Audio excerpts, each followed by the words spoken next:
ছেলের BCS cadre হওয়ার স্বপ্ন পূরণ করে এবার ৫৪ বছর বয়সে নিজের এসএসসি পাশ করার স্বপ্নও পূরণ করলেন এক পরিচ্ছন্নতা কর্মী বাবা।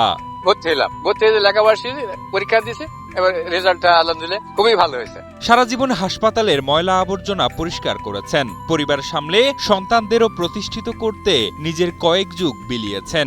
কিন্তু মনের ভিতর জমেছিল একটি স্বপ্ন, পড়াশোনা করে একদিন এসএসসি পাশ করবেন।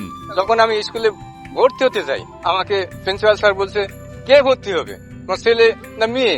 আমি বললাম না, আমি নিজে ভর্তি হবো। সারাদিন হাসপাতালের দায়িত্ব পালন শেষে কখনো ভোরে আবার কখনো গভীর রাতে পড়তেন তিনি। এমনকি হাসপাতালের ডিউটির ফাঁকে সামান্য সময় পেলেই বই খাতা নিয়ে মনোযোগ দিয়েছেন পড়াশোনায়। ডিউটি শেষ করে আমার কিন্তু পড়ার স্টাডিতে আমি চলে যেতে পারতেছি। আবার যখন বিকালের ডিউটি, আমি সকাল পড়াশোনা আমি করতে পারতেছি। আবার যখন রাতে কিন্তু চলে, তখন আমি পড়ার সময় দিতে পারছি কিন্তু আমি। তাহলে আমার পড়ার কোনো ঘাটতি আসছে না। কিন্তু চাকরি আমার তো ৭ ঘন্টা, বাদ বাকি সময় তো বই পুস্তক দিতে পারছি, ঘুম দিতে পারছি, নামাজ কালাম পড়ে সবই তো ব্যবস্থা করতে পারছি। বসে থাকার যুক্তি তো নেই আমার। অবশেষে ৫৪ বছর বয়সে কাজের ক্লান্তি, বয়স কিংবা সময়ের সংকটকে জয় করে অদম্য ইচ্ছাশক্তির জোরে এসএসসি পরীক্ষায় অংশ নিয়ে ৪.৩৫ জিপিএ নিয়ে কৃতকার্য হয়েছেন আলী আকবর নামের এই বাবা। যে ফলাফল দেখে অবাক সকলেই। এটা তো অনেক ভালো লাগছে, কারণ আমরা শিক্ষিত, আমার বাবা একটু শিক্ষিত হোক, এটা তো আমরা চাই। ছোটবেলা থেকে আমাদের বাবা কষ্ট করে পড়াশোনা করেছে আমাদেরকে, আমাদের 2 ভাই বোনকে খুব কষ্ট করে পড়াশোনা করেছে। ওনার খুব ইচ্ছা ছিল পড়াশোনা করার। নাটোরের বাগাতিপাড়া উপজেলার বাসিন্দা আলী আকবর ২০২৩ সালে সিদ্ধান্ত নেন চাকরির পাশাপাশি এবার নিজেকেও শিক্ষিত করবেন। সেই সিদ্ধান্ত বাস্তবে রূপ দিতে ২০২৪ সালে রাজশাহীর নওহাটা বিজ্ঞান ও প্রযুক্তি স্কুল অ্যান্ড কলেজে ৯ম শ্রেণীতে ভর্তি হন ৫২ বছর বয়সে।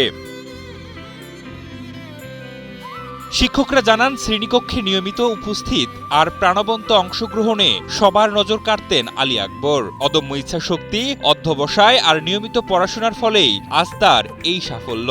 এমন অর্জনে আনন্দিত ও গর্বিত তার স্বজন ও স্কুলের শিক্ষকরা।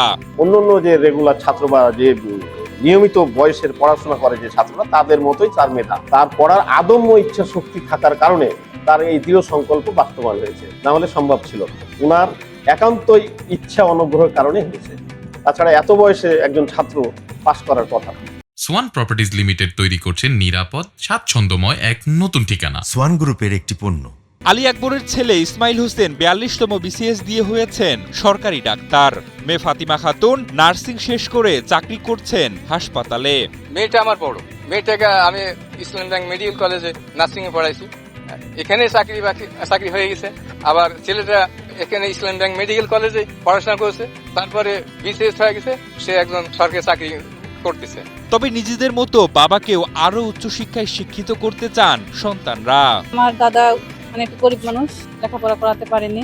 আমরা যখন একটু স্টেবল হলাম, চাকরিতে জয়েন করলাম, তখন আমরা ভাবলাম যে আমার বাবাকে একটু পড়াশোনা করাবো, তার একটু আগ্রহ আছে, এজন্য আমরা তাকে ভর্তি করে দিলাম। বয়স যে কখনো স্বপ্ন পূরণের বাধা হতে পারে না, ৫৪ বছর বয়সী এসএসসি পাশ করা আলী আকবর যেন তারই অনন্য দৃষ্টান্ত স্থাপন করেছেন। সন্তানদের শিক্ষিত করার পর নিজের এই সাফল্য শুধু একটি পরীক্ষায় পাশ নয়, বরং প্রমাণ, ইচ্ছাশক্তি আর অধ্যবসায় থাকলে জীবনের যে কোনো বয়সেই নতুন করে স্বপ্ন দেখা যায়।